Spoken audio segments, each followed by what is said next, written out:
warahmatullahi wabarakatuh. Selamat pagi, siang, sore, dan juga malam, Pak Rudi serta teman-teman semua. Perkenalkan, nama saya Bimo Ajita Yoga, absen 8 dari kelas 10H. Pada kesempatan kali ini, saya akan mempresentasikan program Python yang telah saya buat sebelumnya, yaitu mengenai program Fantasi Personality Test atau bisa disebut juga dengan tes kepribadian fantasi. Program ini bertujuan untuk menentukan karakter fantasi berdasarkan pilihan pengguna. Pengguna akan memasukkan nama, pemilik senjata, dan memilih hewan pendamping. Saya memilih membuat program ini atau program Fantasy Personality Test karena saya cukup tertarik dengan tema, game, dan juga dunia fantasi. Program ini mencakup pengguna yang dapat memilih senjata dan juga hewan pendamping, lalu juga mendapatkan kelas karakter yang berbeda. Selain itu, program ini sesuai dengan materi Python yang telah dipelajari seperti penggunaan input, variabel, print, dan juga percobaan if, elif, dan else. Dan membuat program ini, saya dapat mempraktikkan konsep-konsep dasar Python dalam bentuk yang lebih kreatif dan juga tidak membosankan. Sebelum dilanjutkan, saya akan jelaskan terlebih dahulu mengenai apa itu input, variabel, print, dan juga percobaan if, elif, dan else. Input adalah fungsi yang digunakan untuk menerima masukan dari pengguna. Lalu ada print, fungsi yang digunakan untuk menampilkan output atau tulisan ke layar nantinya. Lalu ada variabel, tempat untuk menyimpan data. Lalu juga ada if, untuk menjalankan perintah jika suatu kondisi benar atau true. Jika pengguna memilih angka 1, maka kelas karakter misalnya nanti akan menjadi nice. Lalu juga ada elif, singkatan dari else dan if. Jika pilihan bukan 1 tetapi 2, maka kelas misal akan jadi archer. Else, jika pengguna tidak memilih 1, 2, atau 3, maka kelas default adalah adventure. Baik, selanjutnya adalah baris dulu. Di sini saya membuat judul, yaitu Fantasi Personality Test. Saya menambahkan tanda buka kurung, tanda kutip 2, dan juga sama dengan untuk judul yang terlihat lebih rapi. Dilanjut, baris kedua di sini ada nama sebagai variabel dan juga input, masukkan nama sebagai masukan dari pengguna. Baris ketiga, 4, 5, 6 ada print, yaitu untuk menampilkan output atau tulisan ke layar nantinya. Saya memilih baris ini untuk opsi memilih angka senjata. Terdapat 3 pilihan senjata, yaitu 1 pedang, 2 panah, dan 3 sihir. Baris ketujuh ini ada senjata yang disebut sebagai variabel dari input pilihan baris sebelumnya.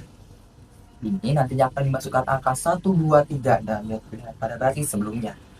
Lalu untuk baris ke-8, ke-9, ke-10, 11 ada opsi pilihan hewan pendamping.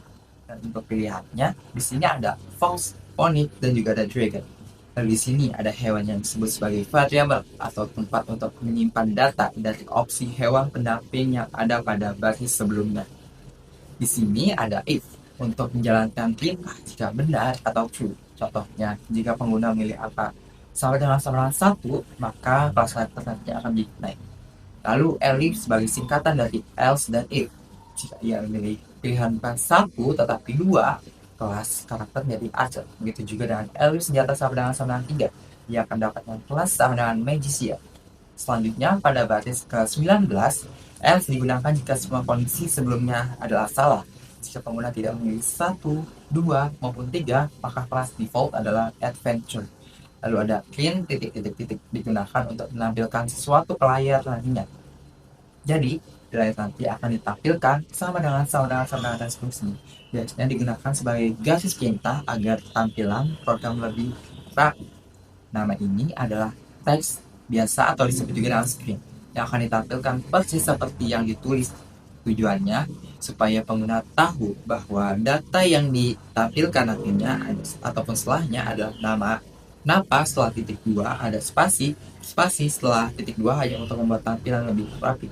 Bandingkan nih yang menggunakan tanda titik 2 dan juga dengan yang tidak menggunakan tanda titik 2. Bagian yang menggunakan titik 2 pastinya akan lebih rapi pasti. Setelah itu ada print class yang dimana penggunaannya seperti nama yang sebelumnya. Lalu juga di sini ada if lagi yang dimana untuk menjalankan perintah jika benar ataupun true. Contohnya, jika pengguna memilih angka sama dengan 1, maka print pendamping sama dengan fox. Elif sebagai singkatan dari else dan if. Jika pilihan bukan satu tetapi dua, maka pilihan pendamping sama dengan fonis. Pada baris selanjutnya, elif digunakan seperti sebelumnya. Yang berbeda adalah sama dengan tidak, if pendamping sama dengan none ataupun dragon. Pada setiap ini terisi else atau sebagai jika semua kondisi sebelumnya adalah else, pilihan pendamping sama dengan tidak ada. Mengapa tidak ada? Jadi saya menggunakan else sebagai kondisi cadangan. Jika pengguna memasukkan pilihan selain 1, 2, ataupun 3, tetap akan mendapatkan pendamping sama tidak ada, agar program tetap berjalan dengan baik dan dapat menangani input yang tidak valid. Lalu selanjutnya adalah print tanda kutip sama dengan dan digunakan agar nantinya output akan terlihat lengkap. Next ada print petualangan dimulai, menandakan dimulainya petualangan pengguna. Print kumpulkan pengalaman dan kalahkan monster. Fungsi print ini digunakan untuk menampilkan screen kumpulkan pengalaman dan kalahkan monster ke layar sebagai pesan kepada pengguna. Yang terakhir ada juga print buka kurung tanda kutip semoga berhasil. Nama yang digunakan untuk menampilkan output ke layar. Teks semoga berhasil merupakan string atau pesan yang ditampilkan nantinya. Sedangkan nama adalah variabel yang menyimpan nama pengguna. Koma digunakan untuk menggabungkan string dan juga variabel dalam satu output. Kesimpulannya, program tes kepribadian fantasi ini dibuat dengan menggunakan konsep-konsep dasar Python seperti print, input, variabel, serta jawaban if, elif, dan else. Program ini dapat menerima pilihan pengguna, mengolah data tersebut lalu menampilkan hasil berupa kelas karakter dan juga hewan pendamping. Melalui program ini, saya dapat memahami cara membuat program yang interaktif dan juga menarik menggunakan Python.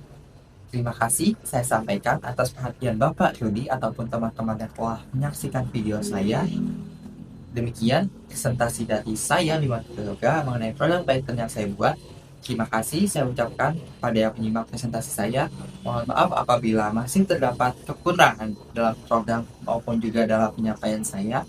Semoga presentasi ini dapat menambah pemahaman mengenai tentang dasar-dasar pemrograman Python. Terima kasih. Wassalamualaikum warahmatullahi wabarakatuh.